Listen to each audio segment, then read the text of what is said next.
welcome to Understanding Israeli Apartheid. Lovely to have so many of you guys here. So my name is Rania. I'm head of campaigns for University of Leicester postdoc. So today I'll be co-hosting this event with Palestine Solidarity Campaign. Since its foundation, Israel has developed a system of institutionalized racist discrimination against the Palestinian people. This has been conducted through Palestinians living under occupation or in exile, or as citizens of Israel. They face oppression and are treated as second-class citizens.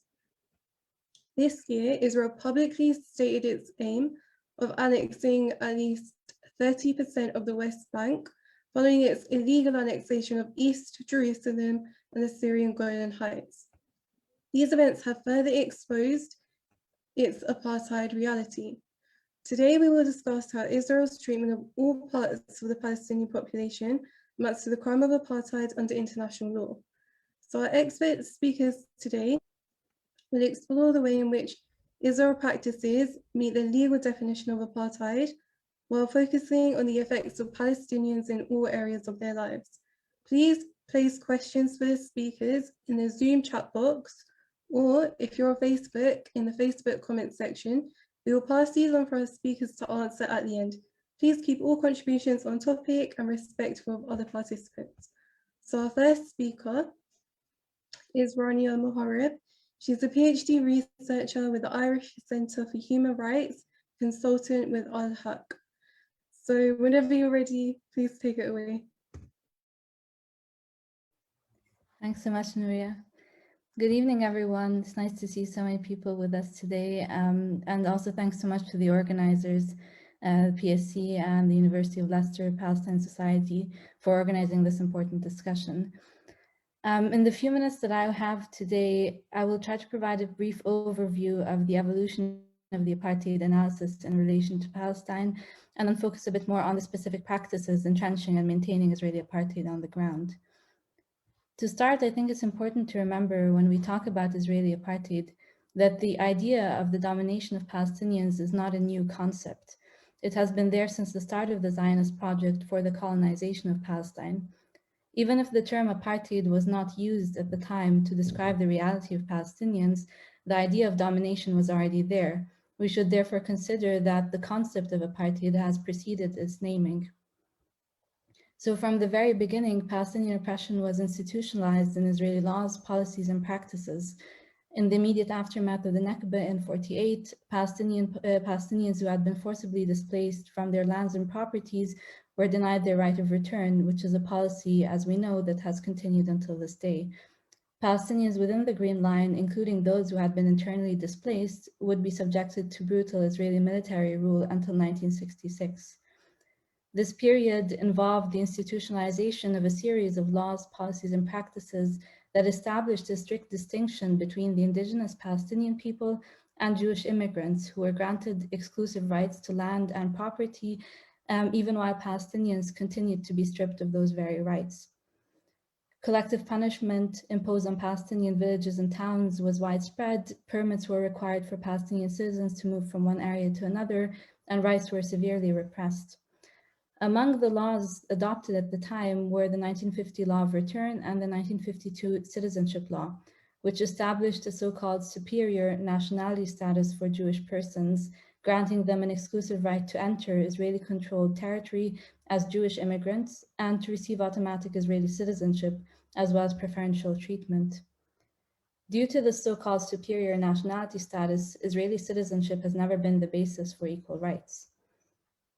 In institutionalizing Zionist policy, Israel also adopted the Absentee Property Law in 1950, which was systematically used to confiscate Palestinian refugee property in an effort to further the colonial dispossession of Palestinians. Then in 1967, this regime of colonial domination and oppression was extended to apply through military orders to the occupied West Bank and Gaza Strip. Palestinians in occupied East Jerusalem were given a precarious residency status in line with the 1952 Entry into Israel law, which requires them to continuously prove that their so-called center of life is in Jerusalem in order to maintain the right to reside and to remain in the city of their birth. Yes, since the start of Israel's prolonged occupation, over 14,500 Palestinians in Jerusalem have had their residency status revoked as a tool of forcible transfer. Israeli colonization in the occupied Palestinian territory through the establishment of and expansion of illegal settlements, as well as demographic manipulation, which has continued to force Palestinian displacement, can therefore only be seen as a natural and inevitable extension of the regime of oppression established over Palestinians since 1948, and as part of Zionist colonization throughout historic Palestine since the start of the 20th century. So to understand better how the apartheid discourse has developed and evolved in recent years in relation to Palestine, we need to first remember, as Palestinian scholars such as Lana Tatour and others have highlighted, that the apartheid analysis is embedded in a long history of radical anti-colonial and anti-racist Palestinian discourse for emancipation. Palestinians, as well as South African and international activists, scholars, and practitioners, have long used the term apartheid to describe the situation on the ground and the reality of oppression the Palestinians face. We should also remember that they have long been silenced for doing that, for calling the situation one of apartheid. The use of the apartheid language has also considerably evolved over time. What began initially as an analogy or comparison between the Israeli regime and the situation in apartheid South Africa developed over the past 3 decades into a more detailed legal analysis on the applicability of apartheid as a crime against humanity in international law to the plight of the Palestinian people. The apartheid framework has therefore long been there, and it has already considerable debate within Palestinian society and academia over the past few decades. In particular, some Palestinian scholars have been wary of adopting the apartheid language for fear that it could have the potential to transform the Palestinian struggle from one of decolonization to a question of civil rights or liberal equality. And I think this is why it's important to remember that academics and practitioners, in particular Palestinian civil society, began to describe apartheid not as an exclusive legal framework applicable to the situation of Palestinians, but as one that applies simultaneously and alongside the frameworks of occupation and settler colonialism. And this recognition was also reflected in a 2007 report by the former UN Special Rapporteur on Palestine, Professor John Dugard, who concluded at the time that elements of the Israeli occupation constitute forms of colonialism and of apartheid, which are contrary to international law. The discourse evolved since 2007 with a detailed 300-page study in 2009 by the Human Sciences Research Council of South Africa on the question of Israeli occupation, colonialism, and apartheid in the occupied Palestinian territory, to which Palestinian human rights organizations, including Al-Haq and Adala, contributed significantly at the time. This 2009 report concluded that the legal definition of apartheid is applicable to Israeli policies and practices, although it focused specifically on the occupied Palestinian territory, and the scope has continued to evolve since then. So just several years later, in 2011, the Russell Tribunal, which is a people's tribunal, concluded in Cape Town that Israel's rule over the Palestinian people, wherever they reside, collectively amounts to a single integrated regime of apartheid. The tribunal found in particular that looking at the elements of the apartheid definition, Israel carries out inhuman acts which do not occur as random isolated incidents, but are sufficiently rooted in law, policy, and formal institutions to be described as institutionalized. And then importantly, in 2017, the UN Economic and Social Commission for Western Asia, ESCWA, published a report by Professors Richard Falk and Virginia Tilley titled Israeli Practices Towards the Palestinian People and the Question of Apartheid, which highlighted as a main tool of Israeli apartheid the question of strategic fragmentation, the fragmentation of Palestinians geographically, legally, but also politically as a main tool of apartheid. And it looked specifically at this division of Palestinians into 4 separate domains, including Israeli civil law, which governs Palestinians within the Green Line, Israeli permanent residency law governing Palestinians in Jerusalem, 3rd, Israeli military law governing Palestinians in the West Bank and Gaza, and finally, the Israeli policy to deny the right of return of Palestinian refugees and exiles abroad. The authors of the ESCWA report concluded in 2017 that Israeli apartheid is built on this geographic fragmentation, which has come to be accepted as normative. In follow-up to the ASCOA report, 8 Palestinian regional and international civil society organizations, including Al-Haq, developed a detailed parallel report in November 2019 to the UN Committee on the Elimination of Racial Discrimination for the review of Israel. In this detailed report, the organizations examined Israel's establishment and continued maintenance of an apartheid regime over the Palestinian people as a whole, looking at Palestinians on both sides of the Green Line, as well as Palestinian refugees and exiles denied their right of return. The submission drew on the analysis from the ASCOA report in relation to fragmentation. It also looked at the definition of apartheid under international law and applied it to the situation of Palestinians. The Rome Statute of the International Criminal Court, for example, defines apartheid as inhuman acts committed in the context of an institutionalized regime of systematic oppression and domination by one racial group over any other racial group or groups, and committed with the intention of maintaining that regime. So in this third submission, the organizations looked at different elements of the apartheid definition as they applied to the plight of the Palestinian people.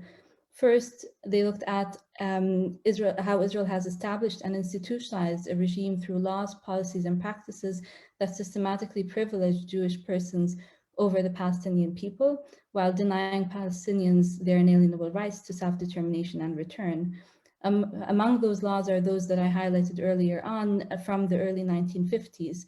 In addition, these laws have continued to be entrenched on the ground. In 2018, for example, the Israeli parliament gave constitutional force to the apartheid legislation already in place by enacting the Jewish nation-state basic law, which determined Jewish settlement as a national value. Palestinian rights organizations have argued that this not only entrenches illegal Israeli settlement construction and expansion within the occupied Palestinian territory, but also promotes racial segregation within the Green Line. And as part of this institutionalized regime, Israel allows Zionist parastatal institutions such as the World Zionist Organization, the Jewish Agency, and the Jewish National Fund to operate on both sides of the Green Line as quasi-governmental entities. These institutions are chartered to carry out material discrimination against non-Jewish persons, and they have historically prevented the indigenous Palestinian people from accessing and exercising control over their means of subsistence, including their natural resources. Second, the report looked at the question of fragmentation as a tool of apartheid, building on the ASCOA analysis. It looked at the denial of Palestinian refugee return and restrictions on family unification for Palestinians, the revocation of Palestinians' residency rights, particularly in Jerusalem, and restrictions on freedom of movement, which are widespread throughout the occupied Palestinian territory, including as a result of the blockade and closure of the Gaza Strip as collective punishment since 2007. Fragmentation ensures that Palestinians can't meet, group, or live together or exercise any collective rights. Third, Israel creates a coercive environment which drives the continued displacement and dispossession of Palestinians on both sides of the Green Line. It enforces discriminatory planning and zoning, which result in house demolitions, revokes Palestinian residency rights, and denies Palestinians throughout the occupied Palestinian territory access to essential services, including healthcare, which, as we know, has had detrimental consequences, particularly in the COVID pandemic. Fourth, and finally, Israel creates a climate of fear and intimidation intended to silence any opposition to its regime, and uses a legal framework that is designed to produce impunity, including for widespread collective punishment, mass arbitrary detention, torture, and other ill treatment, and a systematic shoot-to-kill policy and excessive use of force against Palestinians throughout the occupied Palestinian territory. The Israeli government also pursues smear and delegitimization campaigns against human rights defenders and organizations, advocating for Palestinian rights and calling for justice and accountability. The 1973 Apartheid Convention recognizes as one of the elements of apartheid as a crime against humanity, the persecution of organizations and persons by depriving them of fundamental rights and freedoms because they oppose apartheid. So we've continued to see recognition of Israeli apartheid at the UN level and by civil society over the past few years, including following the third submission in 2019. The UN Committee on Elimination of Racial Discrimination recognized at the time that there are Israeli policies and practices of racial segregation and apartheid targeting Palestinians on both sides of the Green Line. And then in June 2020, we had the recognition for the first time by 47 UN special rapporteurs, so human rights experts within the UN, which stated in the context of Israeli plans to further illegally annex occupied Palestinian territory, that this would crystallize an already unjust reality and constitute a vision of a 21st century apartheid. Finally, in September 2020, we saw that over 200 civil society organizations from Palestine and around the world called on the UN General Assembly to launch international investigations into Israel's apartheid regime over the Palestinian people as a whole, including by reconstituting certain mechanisms that existed previously within the UN, such as the UN Special Committee Against Apartheid and the UN Center Against Apartheid. To conclude, we're seeing that there is an increased recognition of Israeli apartheid within the UN, and this is also seen with, among member states of the United Nations. So for example, South Africa and Namibia are two member states that already recognize the existence of apartheid over Palestinians, and have made declarations and statements in this regard within the Human Rights Council, including last October. The apartheid analysis is growing in recognition, therefore, and it carries important legal, political, and policy implications for all states, in particular to bring the illegal situation to an end, including through coercive measures such as sanctions, and to ensure the realization of Palestinian rights, in particular to return and self-determination. As we know, apartheid also gives rise to individual criminal responsibility, including now critically at the International Criminal Court, where an investigation into the situation in Palestine has recently been opened.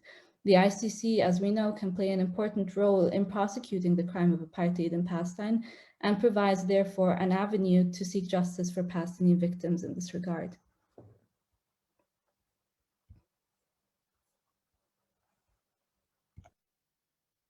Thank you, Rania. That was really good. I'm sure we already appreciated and enjoyed your insight, especially talking about policies such as shoot secure and a right to return. So our next speaker will be Lubnah Shomali. So Lubnah is a unit manager at BADIL Resource Center for Palestinian Residency and Refugee Rights. BADIL is a Palestinian group that advocates for the rights of refugees and pieces together the practicalities of return. She will talk about apartheid practices towards Palestinian refugees and exiles, as well as the work of BADIL. So whenever you're ready. Thank you. Thank you, PSC, and everyone who was involved in organizing this. And thank you, Rania, for your very comprehensive and highly detailed presentation. And you have activated screen share for me, so that's great. I am going to be making a presentation. I apologize if some of it is what Rania has covered, but I will try to skip those parts and go over it, go over those parts a little bit more, more quickly. Can you guys see the screen okay? Yeah. Okay. BADIL Resource Center for Palestinian Residency and Refugee Rights is a Palestinian human rights organization based in Bethlehem. The main focus of our work is the historic and ongoing forced displacement and transfer of the Palestinian people.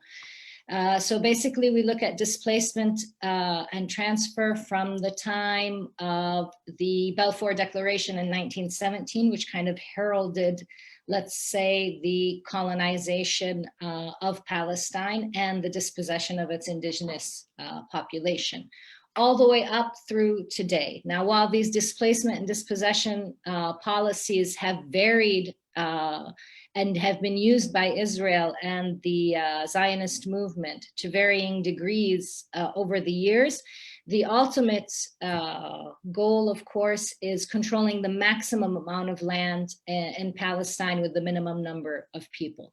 The displacement policies are coupled with the denial of return, which also happens to be a component of Israeli apartheid.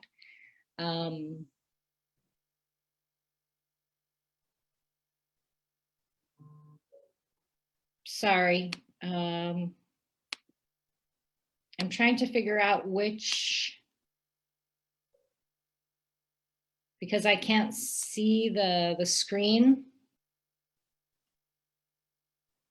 At the moment, your screen is on the first slide where it says the ongoing Nakba. Yeah, but I can't see it. I'm trying to figure out how it says I'm sharing, but I can't see the screen. Maybe should we stop the share and start again? Okay. All right.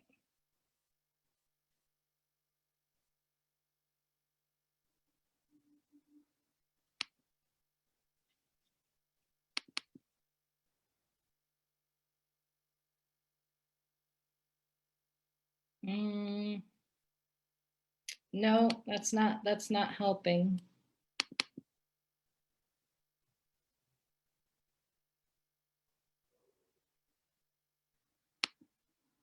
Okay, can you guys still hear me?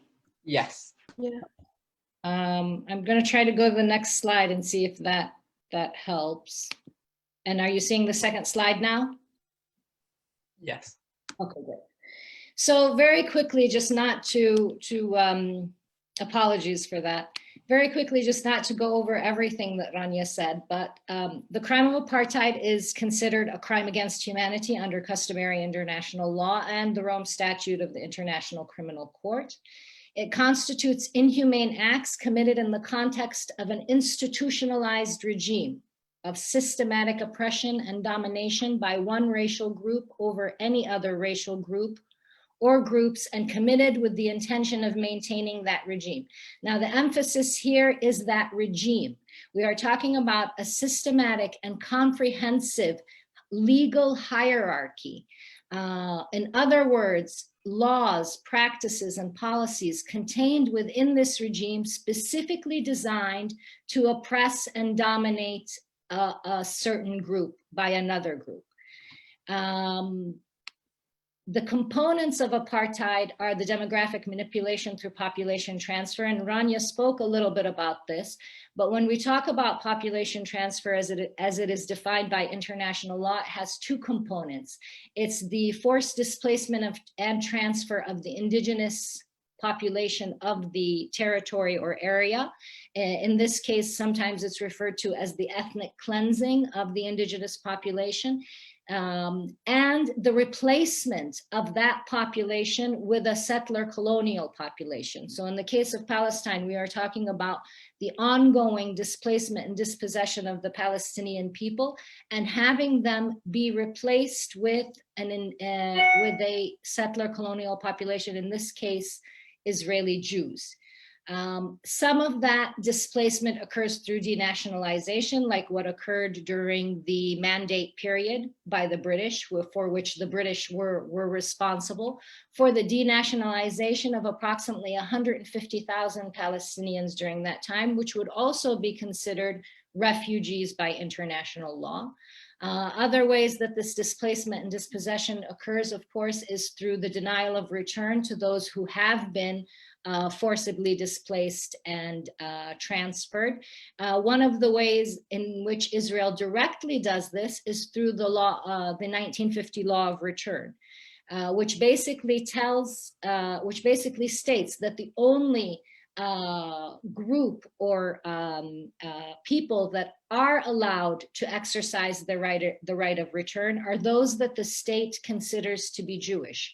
So basically it strips anyone who is not a Jew from their right of return. And so this is the way that Israel has incorporated into law the institutionalized racism and discrimination against the Palestinian people, preventing their right of return. They have also done this through other ways that are indirect. For example, during the Nakba in 1948, over 500 Palestinian villages and communities were depopulated and destroyed.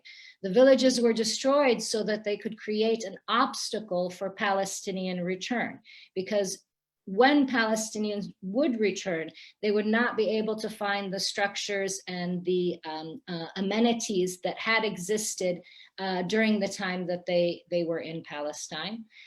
They also deny Palestinian refugees and internally displaced persons of their access, use, and benefit of their properties. And Rania also spoke about this when she talked about the confiscation of the properties through the absentee property laws. These properties coincidentally are being used by the Israeli regime for their benefit and purposes, even though the vast majority of those properties continue to be uninhabited at this time. And another component that also Rania alluded to, which I will mention again very briefly, is the segregation, fragmentation, and isolation. Now, where segregation refers to the separation of the so-called superior group from the so-called inferior group, meaning we're talking about the separation of Israeli Jews from Palestinians. When we talk about fragmentation and isolation, we are talking about the fragmentation of the supposedly inferior group, in this case, Palestinians, who are being fragmented from each other. And this occurs on a number of different levels: regulatory, territorial, cultural, and socioeconomic. And isolation is also applied to the Palestinian people. Basically the confinement and containment of these groups to certain geographic locations. The situation of population transfer is so significant that when we talk about displaced Palestinians, the displaced Palestinian population, we are talking about 66% of the Palestinian people. Now we need to take into consideration how significant and how large this number is. When we talk about 66% of the Palestinian people, we're talking about 2/3 of the population. We are talking about the largest and most protracted displaced population in the world, between both refugees and internally displaced persons. Now, since the displacement and dispossession, the forcible transfer is ongoing, and the denial of return is also ongoing, this number will only continue to increase. In terms of the Palestinian population or Palestinian refugees worldwide, when we talk about the situation of Palestine, we are not talking about a local or even a regional situation or issue. We are talking about something that is quite international, because as you can see, Palestinian refugees reside not only in the Arab region. This is probably where we have the highest number of Palestinian refugees residing, close to a little bit over 6 million.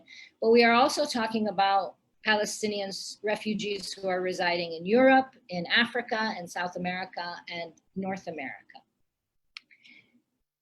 What Israel has done, as I said, is create a legal hierarchy that has divided the Palestinian people and provided them with, has fragmented the Palestinian people and assigned them different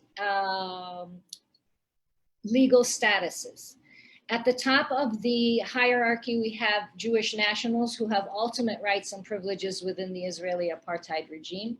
Then we have Palestinians with Israeli citizenship who have reduced or less rights within that very same regime. Then we have Palestinian residents of Jerusalem who are exposed to another different legal regime with less rights than those of Palestinians with Israeli citizenship. We have also West Bank ID holders and Gaza ID holders who are exposed to different policies and practices within that regime. And then of course, at the very bottom of the pyramid, we have Palestinian refugees in exile who have absolutely no rights within the Israeli regime. As I said, once again, if we are going to take a look at how the Israeli apartheid regime affects Palestinian refugees, we have to look at how comprehensive and systematic that regime is. It has been designed specifically not only to fragment and isolate, but to provide these or to impose, not necessarily provide, but to impose these legal statuses on the Palestinian people so that they can entrench the fragmentation and the isolation and create a situation in which the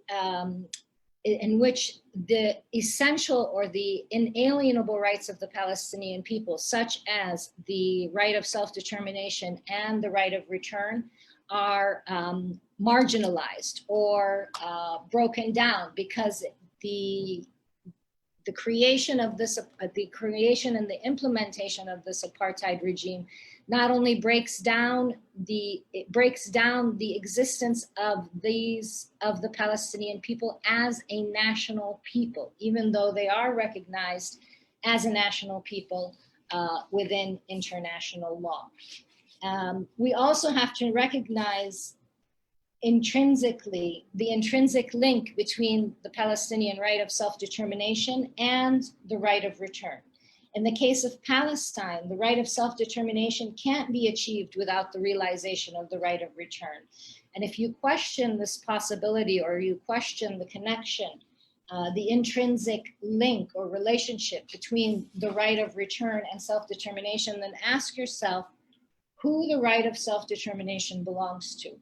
According to international law, it belongs to the Palestinian people, who are recognized as a national people with the right to self-determination. And this occurred as early as 1922 with the Treaty of 1923 with the Treaty of Lausanne. The critical point is that we are talking about the Palestinian people as a whole, not just those who are living in the occupied territory of 1967, but also those who are residing in what is now called Israel, and those who have been forced into exile, and of course, their descendants. In fact, the right of self-determination has to be applied to every single Palestinian person, regardless of where they currently reside or their legal status. And I'll stop there. Thank you so much. Thank you, Lubnah. Thank you for your comprehensive presentation. I really like the components of apartheid. I'm sure everyone else found that very interesting as well. So our third speaker is Dr. Nimr Sultany. So he's a reader at the public law at SOAS. He serves as the editor-in-chief of the Palestine Yearbook of International Law. Prior to joining SOAS, he practiced human rights law in Israel/Palestine and was the director of the political monitoring project at Madar al-Carmel. He is a frequent commentator in the media and will discuss Israel's treatment towards Palestinian citizens of Israel. So whenever you're ready. Thank you very much. Good evening, everyone. Thank you for the organizers and for inviting me. Thank you for also to Lubnah and Rania for these comprehensive discussions, which prepare the ground for my discussion of the Palestinian citizens in Israel.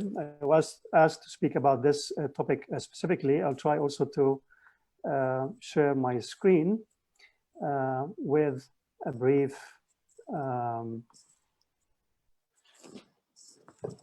PowerPoint. So one of the issues with the question of the Palestinians inside Israel is that it's frequently considered by many commentators and pro-Israelis as the component of the Israeli regime that shows that Israel is not an apartheid. And in fact, many commentators, such as I give the example here of Jimmy Carter in his book in 2006, Palestine, Peace, Not Apartheid, argued that what the problem is the occupation. That is, the problem is after 1967. And Israel, the so-called Israel proper, is not problematic in itself. So once the occupation ends, then the Israeli regime is not problematic. And it's easy to see why they would say that, because it's easier to see the apartheid in the West Bank in particular, because you have two sets of frauds, two different ethnicities and nationalities, you have two different laws and court systems, etc. But the irony of that is that when at least Palestinians, and the first instance of a Palestinian using the apartheid analogy to South Africa, to the best of my knowledge, is Fayez Sayer in 1965 is before the occupation. So they were using this comparison, this analogy to the apartheid regime in South Africa in 1965 prior to the occupation. So today it's considered only applicable to the occupation by many, even though the beginning of the applicability and the discussion of the similarities to the apartheid in South Africa, at least from a Palestinian perspective, occurred in 1965 prior to the occupation in South Africa. And as you can see also from the title of the book by Sayer, it's called Zionist Colonialism in Palestine, meaning that when they talked about apartheid, it was within the context of colonialism. That is, it was a colonial apartheid. That's why I don't get some of the worries today of those who are who fear that the apartheid analogy might displace the colonialism label and its applicability. In fact, Sayer and others who used apartheid from the beginning use it within colonialism. Apartheid as a colonial apartheid.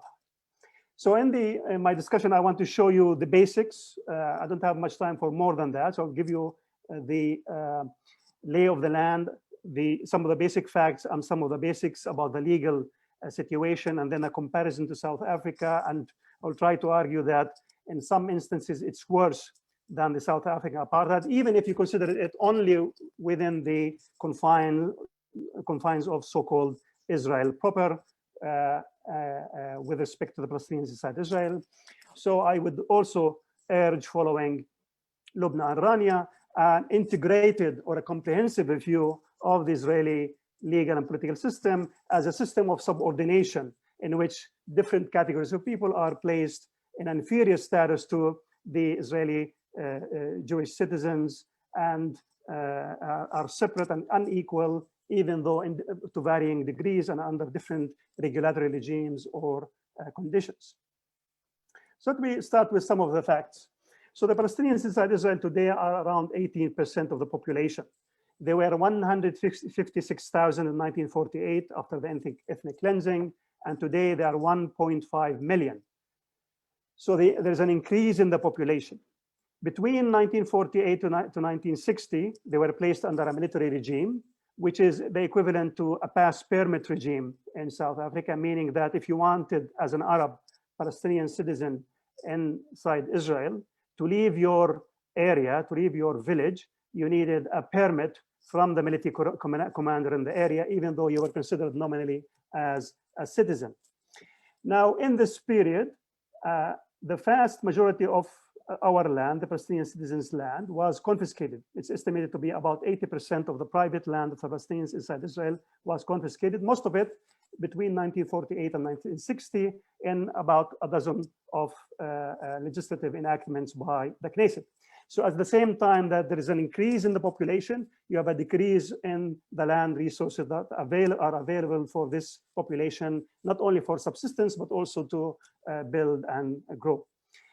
So you will not be surprised that today, also given Israeli policies, there are 53% of the Arab families inside Israel are poor, and 65% of the Arab children inside Israel are poor. You will also not be surprised that given these poor conditions and dwindling resources, 50% of the Palestinian citizens inside Israel, the Palestinian citizens inside Israel, even though they are 18% of the population, they are 50% of the criminal prisoners, 67% of the murder suspects, and 70% of the attempted murder suspects. So there's a lot of organized crime and a lot of killings almost on a daily basis. In terms of segregation, 93% of the Palestinians inside Israel live in separate Arab communities. Around 7% or so live in the so-called mixed cities. The government runs two separate education systems. As you know, residential segregation goes hand in hand with segregation in education. More than 600 Jewish communities were established since 1948, 0 new Arab communities. The Cooperative Associations Ordinance Law of 2011 legalized the role of admission committees and their ability to reject candidates on the grounds of social incompatibility. The Supreme Court in 2014 rejected petitions against the law and sanctioned housing segregation. Now, separation walls do not exist only in the West Bank, they also exist inside Israel between Arabs and Jews. In the city of Lid, between the Arab neighborhood Pardes Shnir and the Jewish Nir Tzvi, Sharon's government and the Lid's local municipality built a wall more than 4 meters high and 1.5 kilometers long. In the city of Ramli, another so-called mixed city, between the Arab Jawarish and the Jewish Geni Dam, there is a wall 4 meters high and 2 kilometers long. Between the adjacent cities, such as the Jewish city of Caesarea, one of the wealthiest in the country, and the Arab village of Jisr Zarqa, one of the poorest in the country, there is a dirt mound 6 meters high and 1 kilometer long, also established by the Jewish city. In terms of the legal status, apologies, there is a lack of formal equality, meaning the equal protection of the laws is absent from the Israeli Bill of Rights. And repeated attempts by Palestinian lawmakers to introduce the principle of equality, the basic minimal formal principle of equality, was rejected again and again by the Knesset. The ADALA, the Legal Center for Arab Minority Rights, has a discriminatory laws online database that includes over 65 Israeli laws that discriminate directly or indirectly against the Palestinian citizens inside Israel and the residents and the occupied territories on the basis of their national belonging. Recently, in 2018, a constitutional law called Israel as the nation state of the Jewish people was enacted, and it declared that the state of Israel is the nation state of the Jewish people, in which it realizes its natural, cultural, and religious and historical right to self-determination, and that the exercise of this right is unique to the Jewish people, and that the state views the development of Jewish settlement as a national value and shall act to encourage it and promote it and strengthen it. Adala considered the law to constitutionally enshrine Jewish supremacy and the identity of the state of Israel as the nation state of the Jewish people.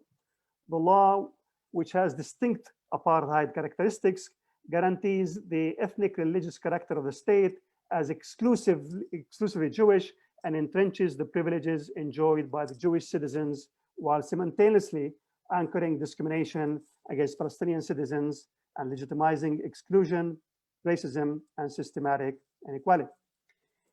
Is Adala exaggerating? Well, the white supremacist Richard Spencer in the US does not think so. He considered the law to be exemplary of what he wants in the US, what he wants in Europe, and he said that the Jews are showing Europe the path forward. So imagine what happens if the US becomes in the same way, constructed in the same constitutional way as Israel. In this case, the US Constitution would define the nation as the Union as a white Christian and democratic state. American laws would still bar marriage across ethno-religious lines and would not allow civil marriage and would not allow non-white Christians to naturalize their spouses. The US government would appoint a chief priest who would be empowered also and empower the religious establishment to define the membership criteria for the white Christian nation. The US government would legally enable immigration by white Christians while barring it from others. The US Constitution would declare that it will promote and advance white Christian settlement as a national value. This is the current condition in Israel, and yet it's occasionally considered as the only democracy in the Middle East, even though Richard Spencer would agree it is a Jewish supremacy. Now, there are two ways in which the South African apartheid the Israeli apartheid is worse than the South African apartheid. The first is the question of land. In Israel, as alluded to by Rania, I think, 93% of the land is owned by the state, as well as quasi-governmental Jewish and Zionist institutions, such as the Jewish National Fund and the Jewish Agency. And they own these on behalf of the Jewish people. And the basic law, the Israel lands, prohibits the sale of these lands. In South Africa, the Native Land Act of 1913 set aside 7% of the territory for Africans and prohibited them from acquiring land in the other 93%. In 1936, the Native Trust Act increased the amount of land available to Africans to 13%. The South African law protected the 13% as indigenous land, whereas the Israeli legislation excludes the indigenous population from the settlers' land, but does not exclude the settlers from the indigenous land. In this respect, the Israeli land tenure system is less favorable to the indigenous population than South Africa. The second example in which Israel is worse than South African apartheid is marriage and naturalization. While the apartheid court in South Africa protected in 1982 in a case called Komanino versus Bantu administration, the right of blacks to family life and struck down governmental regulations that violated it, the Israeli Supreme Court upheld twice in 2006 and 2012 the law banning family unifications. Palestinian citizens, and only them, cannot naturalize their spouses inside Israel if those spouses were resident of the Palestinian territories or other adjacent countries. Now, you may ask about the right to vote. The Palestinians can vote and can get elected, and next week we'll have election. You know, if you see all these elections for in the last couple of years, you would think that this is a democracy, even though it's an apartheid. So does the fact that the Israeli Palestinian citizens vote mean that Israel is not apartheid? Well, we need to remember that the South Africa had a competitive multi-party system in addition to occupying Namibia. It differentiated between different categories of citizens. The Group Areas Act of 1955 denationalized millions of blacks who were granted self-government, quote unquote, or independence. The South African apartheid regime distinguished between blacks who resided in the Bantustans and those who were allowed to reside outside the Bantustans. The so-called Section 10 blacks were exempted from carrying passes. So there were different categories. Colors as well, and Indians were allowed to reside in white areas and had better conditions than blacks, especially after the constitutional reforms in 1983, where they were granted political rights as well as property rights. Nevertheless, no one claimed that after these reforms, that South Africa was no longer an apartheid. So I will end my presentation here. Thank you for listening. Thank you, Dr. Nimr Sultany. The interesting discussion, especially the comparison to South African apartheid, is very enriching. So our last speaker will be Hazem Jamjoum.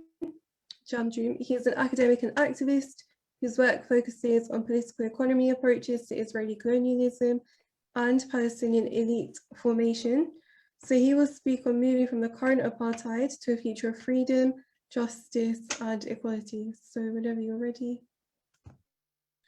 Thanks, Nuria, and special thanks to Rania, Lubnah, and Nimer for incredible and really informative presentations. I think that was probably kind of an information overload for many, but I mean, you know, it's 100+ years of colonialism to condense into 15 minutes, so you kind of don't envy the previous speakers. I get to piggyback off of them, so I think just to sort of reiterate, I think after what we've heard and also the writings of those speakers and the other information that many of you are probably quite well aware of, there is no doubt that Israel commits the crime of apartheid as defined under international law. It's basically a slam dunk in the sense that apartheid is very clearly defined. If a state commits human rights violations in the context of trying to establish or maintain a regime of domination based on kind of idea of groups like race and whatnot, which Israel does, any single human rights violation committed within that context qualifies as a crime of apartheid. Israel commits all of the human rights violations that are listed and does it in the context of very declaredly and very unabashedly saying that we want to create a Jewish state, a state where only one kind of person is a full, complete national, and everyone else who happens to be the indigenous population, who happens to be the Palestinian people, is not, to the point where if you've been expelled, you can't come back. If you're there, you're at risk of displacement any given day. if you're not already facing displacement. And you may have already been displaced twice and 3 and 4 times and currently have a home demolition order on the house you currently live in. So there's just no question that Israel has been committing the crime of apartheid ever since the very first refugee was expelled in the context of establishing that regime in 1948. So this on a legal level, I think there's been this conversation about where does apartheid fit in other things. One thing I think we need to be clear about is that apartheid is kind of more of a tool than a goal. States don't commit racism. Even in the case of South Africa, the South African apartheid regime didn't commit apartheid, didn't commit racism for the love of racism. It's not that the end goal is to be racist. These kind of institutionalized discrimination and racism that we think of as apartheid is a tactic, is a tool as part of something bigger. In the case of South Africa, this was very much as a means of taking control over the land and its resources and of transforming the 90% of the population, the indigenous Black population, into exploitable workers, which enabled the South African apartheid regime to be the wealthiest and largest economy on the African continent for the duration of its existence as an apartheid regime. In the case of Israel, the tool of apartheid is used for a different end. Yes, Palestinian labor has been exploited by the Israeli economy since its inception. And yes, there are many, many similarities. But Israel uses the tool of apartheid as a set of techniques to expel the indigenous population and get rid of it. The point from very early on, and this is just so well established as to be undeniable, is, like Lubnah said, maximum land under exclusive Jewish control, minimum non-Jews, i.e. Palestinians, on that land. It's about clearing out the land and making it exclusively for what the Israeli law considers kind of legally Jewish. This isn't about Jewish religion, by the way, right? This is about who the Israeli state considers to be Jewish. And in case there's some unclarity in this, you know, in the 1990s, as the Soviet Union was breaking up, very many people who wanted to get away and wanted to sort of run away from the Soviet Union. You had an explosion of morbidity. People were going hungry. People were getting sick. People found out that if they could find a way to certify themselves as Jewish, they would be able to kind of get into Israel and get citizenship, right? Like if one of you who doesn't know that you're Jewish right now can prove that you're Jewish, you have a right that since you were born, basically, you were already a national of the state. Israel defines its nationality and its nationals based on this religious category. And so you had basically Soviet Christians who found a way to get themselves kind of like paperwork that certified that they were Jewish. And they migrated to Palestine, got Israeli citizenship, and now have Christian churches in Palestine. So once they got their papers, their Christianity came back out, but legally they are Jewish, right? So it's Jewish as regards the state. And when we say Jewish, that's what we mean. It's not about a belief system or a way of kind of connecting to a deity or whatnot. So let's also kind of keep that in mind. In the case of Israel, apartheid is a system for clearing out the land of its indigenous non-Jewish population and making it a place that's exclusively for one kind of person, which it defines in its laws as the Jewish people. So there's kind of two things that branch out from that. Apartheid is a crime against humanity. Under the Rome Statute, there should be consequences for this. Rania kind of went at lengths to the point where international organizations have been having this struggle, right? Israel has a lot of support, and so these things are considered sort of difficult to bring up, and yet you have incredible people like John Dugard and Richard Falk and others bringing this to the attention and raising this issue in these international fora. You have things like the International Court of Justice, one of the most conservative courts in the land, when it made its ruling against the wall, also recognized all kinds of illegality that Israel is committing and recognized as a result that there are obligations. And similarly here, when a state is recognized to be committing the crime of apartheid, it creates obligations on all state parties, so every country in the world, and it creates obligations on non-state actors as well, so institutions, you know, your local municipalities, for example, churches, unions, and whatnot. It creates an obligation to do everything in your power to stop that crime from continuing to be committed. So when you go into an institution and talk about kind of boycott, divestment, and sanctions, or talk about how we need to withdraw investments from Israeli corporations and the Israeli military and stop the arms trade, you're not asking anyone for a favor. You're asking them to be compliant with what is already their duty legally, because we are all under not just a moral duty, but because it's committing a crime against humanity in the form of apartheid, a legal duty to do what's in our power to stop that crime from being committed. I hope that point is clear. And I hope that talking about apartheid as a tool, not as an end, helps also in thinking about where does apartheid fit within colonialism and occupation and whatnot, right? Apartheid is a set of practices, which is that part of those practices that are involved, that involve that systematic racial discrimination, systematic and institutionalized discrimination. Israel doesn't just do things on the basis of institutionalized discrimination, right? When we, in the sense that obviously this imbues everything that Israel does with regards to the Palestinian population, but this doesn't cancel or take away from the fact that the West Bank is under military occupation. It doesn't change the fact that the Gaza Strip has, for the last 13 to 14 years, been placed under starvation, under effectively a siege that doesn't allow people, goods, food, medicine in or out. It doesn't change the fact that what Nimr described about the conditions that Palestinian citizens of Israel have faced for the past 70 plus years is all kinds of institutionalized discrimination, over-policing, militarized policing, a complete carceral state that's throwing people into prisons, destroying an education system, destroying people's ability to access food by confiscating their land and whatnot. All of these things remain to be real. We just need to recognize that when we talk about apartheid, we're talking about a very kind of particular thing, but also a particular thing that informs all the rest of these things, in the sense that apartheid looks different to me as a refugee who is affected by apartheid, in the sense that my return is denied in the context of establishing and maintaining a regime of discrimination, versus someone like Rania. Rania, I'm going to assume that you're in Haifa or Jaffa or in the Galilee somewhere, who's facing some of the issues that Nimr described, versus somebody in the West Bank who's facing up another angle of apartheid, which is that brute force of the military occupation on a daily basis, and so on, right? So apartheid doesn't just mean one thing, I guess, is the summary version of that. The reason Israel is able to continue to do this is because of impunity, is because the rest of the world effectively is giving it the carte blanche to go ahead and do that without any consequences and without any kind of accountability. Now, it would be one thing if the case was that that other states and institutions are just turning a blind eye. What we have, in fact, is active support.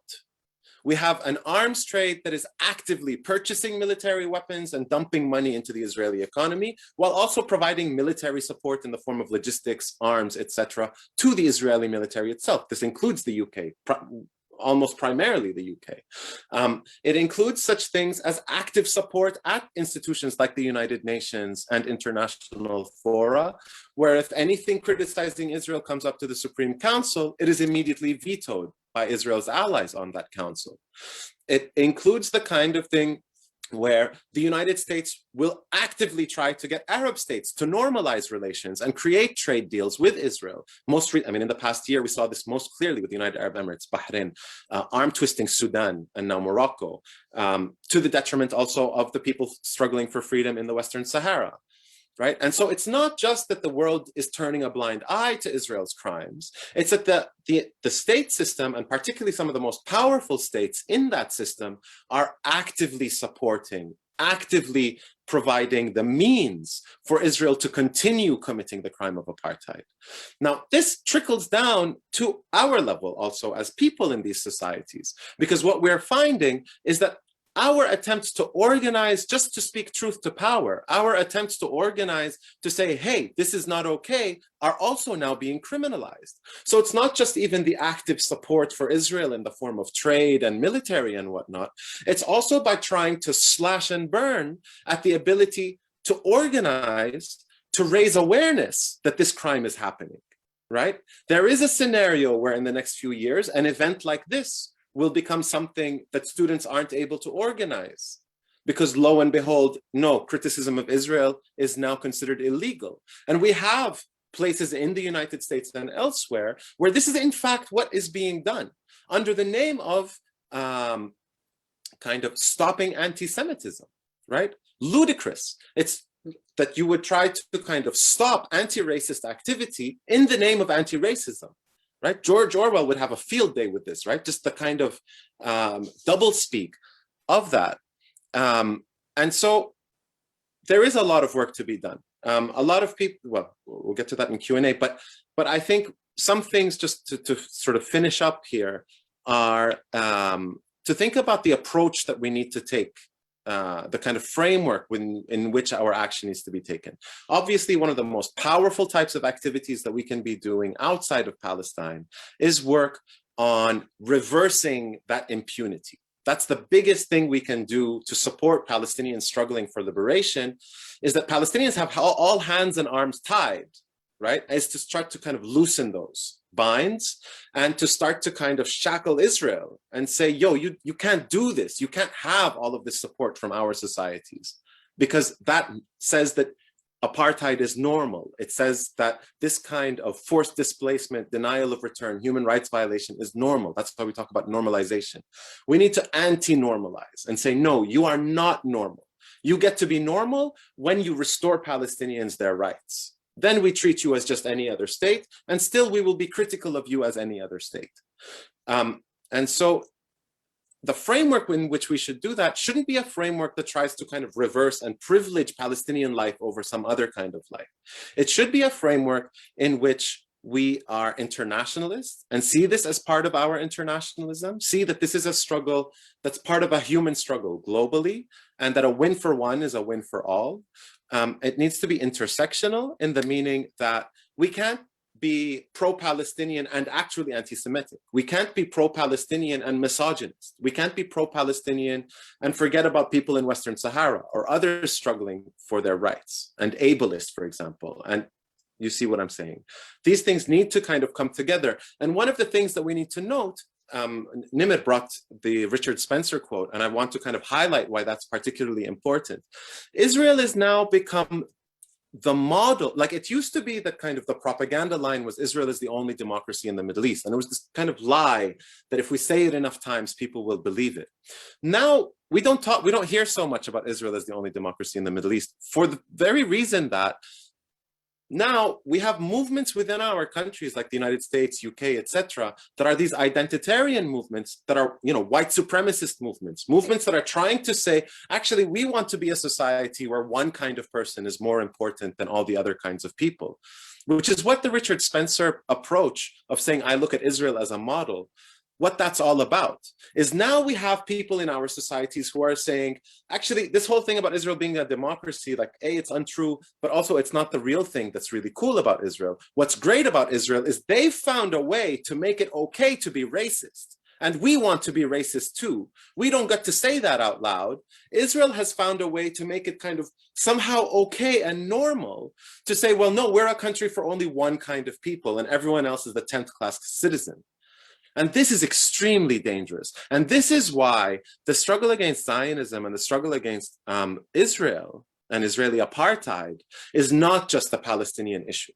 This is why it needs to concern everybody, especially people who are in countries where white supremacy is on the rise. This, sadly, includes the United Kingdom, and obviously the United States and Canada and Australia and other white countries. But in all of the countries where white supremacy is on the rise, Israel is being adopted by white supremacist movements as the model that needs to be followed. And this is something that we all need to be paying very careful attention to. The final thing I want to say about how do we move forward, or one way to ask this question, although what is to be done, is to think about the future. And this may not be a kind of comfortable question, but kind of looking at who has their videos on, and this is very common in solidarity movements in North America and in Europe, is that Palestine has become a bit of a retirement issue. Palestine has become something that you kind of approach late in life in a way. And part of that, I think, has to do with kind of nothing to lose. And I'm actually quite firm and very comfortable in who I am. And I'm happy to speak up. And my kids have left the nest, and I can actually devote some time to something that's very meaningful. And I'm sorry if, people can tell me if I'm wrong or whatnot, but I think it's very important to be thinking about future generations in the UK, who's going to be carrying this banner, and to have this conversation quite candidly about how do we get younger folk to be interested in this, and to see that this is not just about people over there, but is intimately connected to Grenfell, is intimately connected to Windrush, is intimately connected to Black Lives Matter. And interestingly, people in the heart of those movements do recognize those connections. It's just about getting the broader society across generations to recognize this as well. And the second thing that I really want to highlight, and this is directly a lesson from the Palestine Liberation Movement itself. Within the Palestine Liberation Movement over the last 70 plus years, there has been a growing understanding that we must protect our prisoners. A movement that doesn't protect its prisoners, that doesn't work on supporting prisoners and families and whatnot, is a movement that won't last very long. And what I'm pointing to here, because I know we don't have exactly kind of like pro-Palestine political prisoners in a UK context, and hopefully that doesn't happen, is that we have people who are coming under attack for association with the Palestine movement. And what I want to say here is, if we don't protect people who come under that kind of attack, and I've seen very quickly the Labour Party mentioned, there was a purge in the party, right? If we don't see if we don't come to the aid and support of people who come under that kind of attack, then that means that this movement is only going to wither away. It becomes something that, well, what I'm going to go put myself on the line, and then people aren't going to come and support me. People aren't going to come and take care of my family, ask me how I am, check in with me. That's not the kind of movement anybody wants to be a part of. And this was something that in Palestine has been very front and center. One of the main ways people did their activism, for instance, in the first and second intifadas, etc., was to give direct support to the families of prisoners, go and visit prisoners, check in on them, etc. And so we need to learn from that. And it's not just in Palestine. Most movements that have had conditions of mass incarceration and political imprisonment have learned this lesson the hard way. And so let's learn it before we need to learn it the hard way. Thank you. Thank you, Hazem, for your discussion and expertise, especially the point of apartheid being a tool. That was really interesting, and the importance of being pro-Palestinian. So I just wanted to say a big thank you to all our expert speakers for contributing to this discussion today. You all were very well spoken, had really inspiring points. I feel like I've learned a lot. I'm sure our audience have as well. So we will now move to a Q&A session. If you guys have any questions, please put them in the Zoom comments and also the Facebook comments. And please do stay on topic and respectful. So I've got a few questions here. Our first question is just to any speaker. So it starts off by saying, surely the best chance Palestinians have of achieving their human rights and freedom would be if they spoke with one voice. What is preventing the various powers within leadership, brackets Hamas, PLO, PA, etc., from working together to press the United Nations to support it?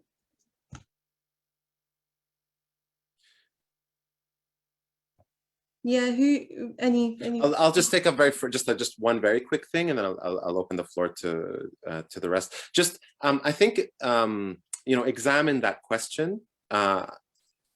Within a little village, there may be a conversation about putting a road, and it may be a really important road for the village to have, but some people will be against it. Or like wearing masks is something that should be very clearly in the favor, and even if it doesn't do anything, but if somebody says maybe it does something, we should all be for wearing masks. And yet we have thousands of people who are like really flustered about masks. So to expect a population that's been facing colonialism, British occupation and then Zionist colonialism for over 100 years, with an apparatus that's been very intentionally trying to divide that population and pit it against each other, to all of a sudden up and have a national unity and a clarity of purpose, I think is just kind of like not a particularly realistic kind of approach to this question. And let's remember that Palestinians are not one thing. We have class differentiation. We have people who are feminist and people who are misogynist. We have people who are gay and we have homophobes. We have all kinds of social divisions within our society, and class divisions in particular are the kind that, some people benefit some Palestinians have made a lot of money off of being collaborators, off of being people with business interests and connections with Israel. A lot of Arab states now similarly have had the benefit of much closer ties with the United States and Europe, which translates into trade deals as a result of normalizing their relationship with Israel. And so that kind of unity is something to strive for, but I think more important than that is kind of unity on what politics, unity on, are we liberating Palestinians, or are we trying to create another bourgeois authoritarian society? And those divisions are real, and that political debate and those political differences exist in our society as they would in any society. If I may add to that, in addition to the conditions of pluralism that exist in any society, I want to add 3 points. First, as someone who have lived in the UK through the Brexit, I find it always disheartening when someone asks about divisions in Palestine, not noticing that there are divisions in the UK. I mean, why there is no one voice in Britain? And as someone who's also observing what's happening in the US under Trump, and even before that under Obama, how the divisions and the factionalism and even the conditions for violence have increased, it's also, in a sense, not a fair comparison, to be kind of charitable and understatement, to say and to posit these questions only to Palestinians, why don't you not unite? Well, why don't you unite in the US and in the UK? The second and more important, which alludes to something that Hazem briefly discussed historically, but it's also a condition of the possibility of disunity amongst the Palestinians now, which is the US and the EU and other countries are responsible in many ways for the internal divisions and the internal infighting, because they encourage it in many ways. So, for example, the split in Gaza, between Hamas and the PA, is in many ways the direct responsibility of the Bush administration, which encouraged a certain faction to launch a coup. And you can read about this, for example, in the Vanity Fair article, the Gaza bombshell, I think it's called. Another example of this is that the EU, if you don't know, has been paying, since Hamas won the elections in Gaza, has been paying the salaries of the PA functionaries, the Fatah functionaries, to sit at home in order to lead to the failure of Hamas in governance. So they have been paying monthly salaries since 2006, the EU, in order to undermine the ability of Hamas to govern. So these are the actors, external actors, who have also stated since the 2006 elections that they would prefer the lack of elections over a democracy, and they would prefer the disunity and the division and encouraging it over unity. So we can't talk about the Palestinians and their disunity without also taking into consideration all these external factors. I'm not saying that these are the only factors. I'm just saying that these are an important part of the picture that we need to remember. Now, finally, I think many people have short memory. If you look at the experience of the South African apartheid, towards the end of the 1980s, the so-called black-on-black violence led to 100 deaths monthly. Between 1990 and 1993, 259 blacks were killed monthly in the so-called black-on-black violence. And yet no one claimed that these kind of divisions and this kind of internal violence means that blacks are not entitled for freedom and self-determination in South Africa. So I think this question is irrelevant in many ways. It's irrelevant to the fact that Palestinians should have freedom and now. Thank you. Thank you. Do any other speakers want to add to that? Or shall I move on to the next question? Okay, so second question is, we in the US faith-based world are trying to get folks to stop using the term occupation in favor of colonialism and apartheid lexicon. I hear Rania supporting this. How is the call for using a new vocabulary happening in the UK? Is there a lot of pushback on new words? And that was open to any of the speakers. I'd be happy to start if no one else is. Yeah, that's yeah.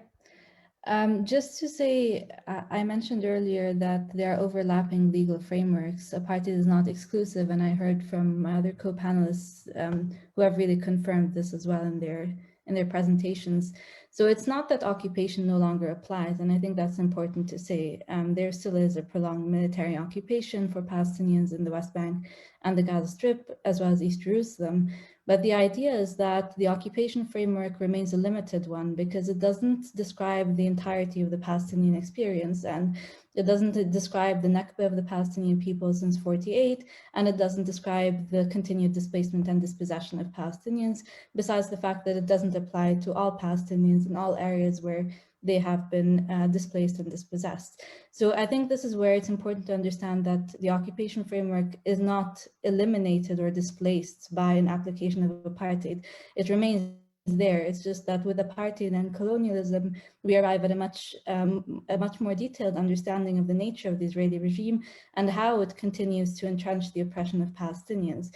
And so I guess it's important just to highlight that while I'm not familiar with the specific discussions in the UK on this question, maybe Nuria or others, you would like to comment on this point. But I think it's just important to mention that apartheid offers certain tools in terms of criminalizing the oppression of Palestinians, the institutionalized oppression of Palestinians, and it allows us tools to bring an end to that regime of oppression as a whole. And I think the most important thing that it helps us do is that it helps us look at the Palestinian people as a whole, not just within the occupied Palestinian territory, but also within the Green Line and as refugees and exiles who are denied their right of return. So this is the benefit that we have. And so certainly we would encourage the use of this language in order to undo or start to overcome this fragmentation of Palestinians. If I could add to that as well, occupation under international law is legal per se. It's not prohibited. However, certain components of occupation, or there's a certain set of criteria that the occupier has to adhere to. One of them is that they will not forcibly transfer the indigenous population, which is actually going on during occupation of the territory of 1967. The other benefits that the apartheid and colonial frameworks provide is that both of those frameworks consider apartheid and colonialism to be crimes under international law. If you're talking about the pushback in terms of using that language in application to Israel, there is a significant pushback because recognition by the international community, and here I'm specifically referring to member states of the UN and the UN itself, the recognition that Israel is an apartheid state, or that Israel is a colonial state, or is that Israel is committing forcible transfer. Recognition of any one of these crimes against Israel requires the international community to act, which means that they have to uphold their responsibilities and hold Israel accountable, which means that Israel can no longer be immune or enjoy immunity for these international crimes. And so there's definitely a pushback against using this type of language, whereas occupation of the territory occupied in 1967 has kind of become like, I don't know, it's become commonplace. Oh yes, end the occupation. But as I think Nimr said, the end of the occupation does not necessarily mean the end of the human rights violations. It doesn't necessarily mean that Palestinians will be able to exercise their most fundamental and inalienable rights, which include the right of self-determination and the right of return. However, with the application of the colonial framework and the apartheid framework, those components or those particular rights and the components within those particular frameworks do allow for discussions on self-determination, a more comprehensive discussions, as Rania said, that includes all the Palestinian people as a national people, in order to be able to enjoy or be entitled to have, they are entitled to those rights, but actually be able to exercise them under a recognition of those crimes by Israel. Yeah, I think those are like, those are the kind of key points that Rania raised and Rania and Lubnah raised about sort of why apartheid is a much kind of stronger and far-reaching analysis. I think the US and the UK you'll find are actually very similar in the power dynamics of who's adopting what language. What the Oslo agreements enabled was for states to effectively remain complete backers of the Zionist project while talking about an independent Palestinian state, because that became the official Israeli state policy, because the way that Israeli political apartheid manifests since the Oslo Agreement, since the peace process, is to say, yeah, one day we'll give Palestinians a state so long as they're well behaved, and we're going to be the ones who get to decide if they're behaving well enough. And now they get to fly their flag around, and they get to have kind of like a prime minister and a parliament, which actually enabled them to, well, longer story there. But the key thing here is that now any foreign office, any State Department can say they're in favor of a two-state solution, ending the occupation, support for international law, support even for a Palestinian state, like we heard from UNESCO. And they're not really contradicting even Israeli policy itself.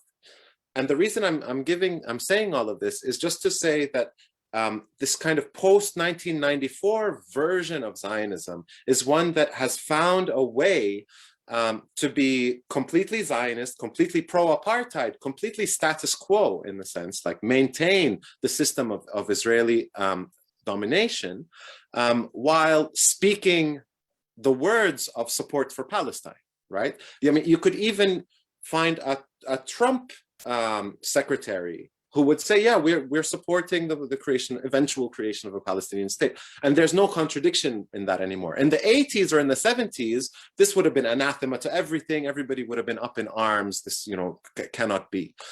So that's the shift that's happened since the 90s that we need to be aware of. And so the difference between the US and the UK is actually, you won't find that many differences. It's the same kind of dynamics. People who are trying not to rock the boat will talk about occupation, because now so again, in the 70s, if you talked about occupation, it would have been like, oh, you're criticizing Israel and whatnot, panic.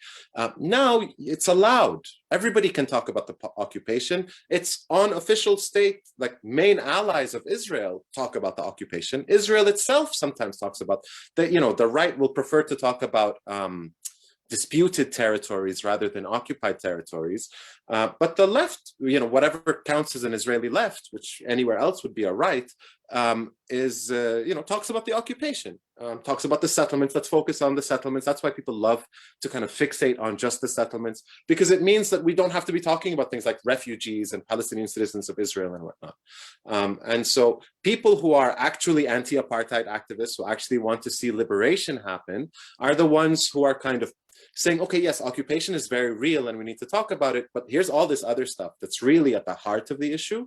And that's the same across the Atlantic, I think, whether you're in the UK, US, Europe, elsewhere. And now even in the Arab world, we're beginning to have this dynamic. In countries that have normalized their relations with Israel, we've begun to see a bit of a shift of like, let's just focus on the settlements. If we can deal with the settlements, then Palestinians will be okay. It's just a real estate issue. An Emirati actually said this to me, like, this is just a real estate issue. Yeah, I hope that helps answer. Thank you. So last question, how can the Israelis be convinced that it is to their benefit to end the occupation and grant Palestinian self-determination? And that was open to any of the speakers.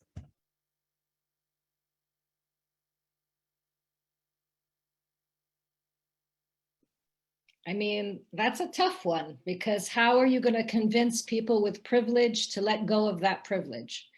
You have to create a situation similar to the one that was created in former apartheid South Africa, where it becomes very uncomfortable and unprofitable and unacceptable to continue with a status quo of providing, of maintaining an apartheid regime that provides privilege to a certain group of people and provides no rights to the other group of people.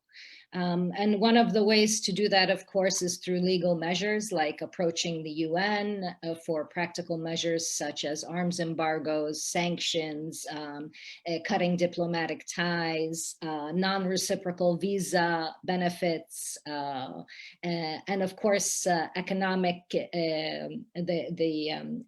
agreements between countries that would create a very difficult situation for any country, just as it did for former apartheid South Africa. Now, these measures have been used by the UN, but again, they've been used in a very biased way. Israel has become, as Hazem said, it's become the exception to the rule rather than the rule, where international law is being applied to certain countries, whereas it's not being applied to Israel. There are other ways, of course, that the resistance movements must make the situation uncomfortable for Israel, though there is a role for the international solidarity movement to ensure that the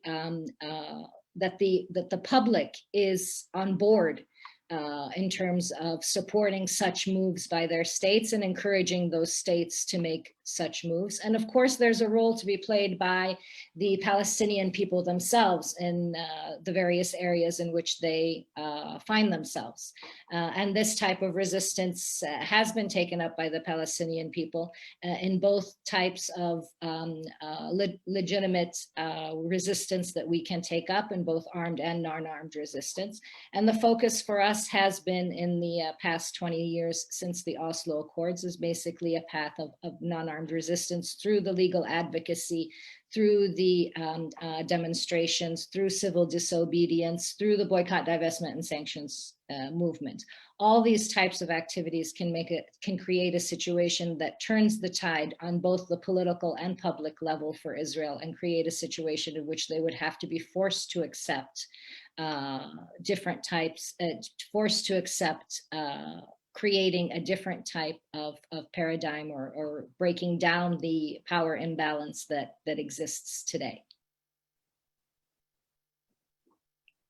Thank you everyone for your questions, and a big thank you to our guest speakers for their amazing contribution, all very, very inspiring, and thank you to everyone for joining.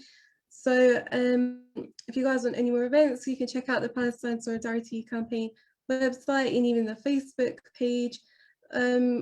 Also, if you're a young person, you want to get involved, join your local Palestine Solidarity Campaign, get on a PALSOC committee, put yourself as like head of campaigns or head of president, put yourself in situations that force you to be active. You can even do like artistic forms of activism, whether that's doing fundraisers or organizing events, bake sales to raise money for charity, or even things like making your documentaries. If you do want to get involved with your local PALSOC, and if you're in Leicester, follow our PALSOC page at UOL PALSOC on Instagram. And yeah, that's it. Thank you so much, everybody.